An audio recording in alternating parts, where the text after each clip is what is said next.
నమస్తే. నా పేరు డాక్టర్ ఆదినారాయణ. ఈరోజు మనము స్కిన్ హెల్తీగా ఉండడానికి, హెయిర్ హెల్తీగా గ్రో అవ్వడానికి బయోటిన్ వైటమిన్ ఇంపార్టెన్స్ గురించి తెలుసుకుంటాం. బయోటిన్ B7 ఇది వాటర్ సాల్యుబుల్ విటమిన్. ఇది హెయిర్ చక్కగా పెరగడానికి, హెయిర్ హెల్తీగా తయారవ్వడానికి, స్కిన్ కూడా హెల్తీగా తయారవ్వడానికి, నెయిల్స్ మంచిగా హెల్తీగా ఉండడానికి బయోటిన్ అనే వైటమిన్ చాలా important.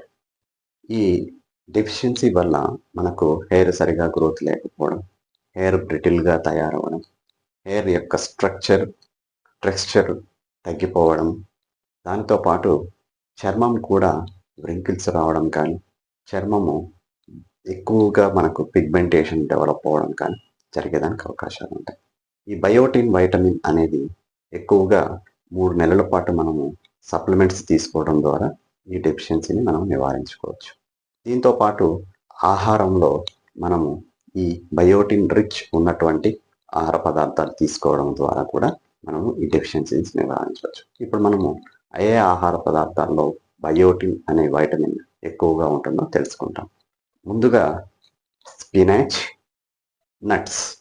నట్స్లో especially walnuts, chia seeds, peanuts మరియు మష్రూమ్స్ కూడా ఈ బయోటిన్ బయోటిన్తో పాటు వైటమిన్ డి కూడా మష్రూమ్స్లో చాలా ఎక్కువగా ఉంటుంది. దీంతో పాటు వైటమిన్ డి రిచ్ ఉన్నటువంటి ఫుడ్స్ ప్లస్ బయోటిన్ రిచ్ ఉన్నటువంటి foods milk products, cheese, paneer, curds ఇవి కూడా చాలా వరకు ఉపయోగపడతాయి. Sweet potato is also a biotin rich vitamin food.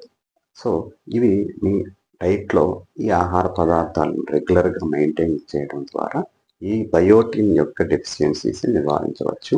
ఈ ఆహార పదార్థాలు రెగ్యులర్గా మీరు మెయింటైన్ చేయగలిగితే మనకు హెయిర్ కానీ, చర్మం కానీ, ఈ యొక్క నెయిల్స్ హెల్తీగా ఉండడానికి అవకాశం ఉంటుంది. Thank you.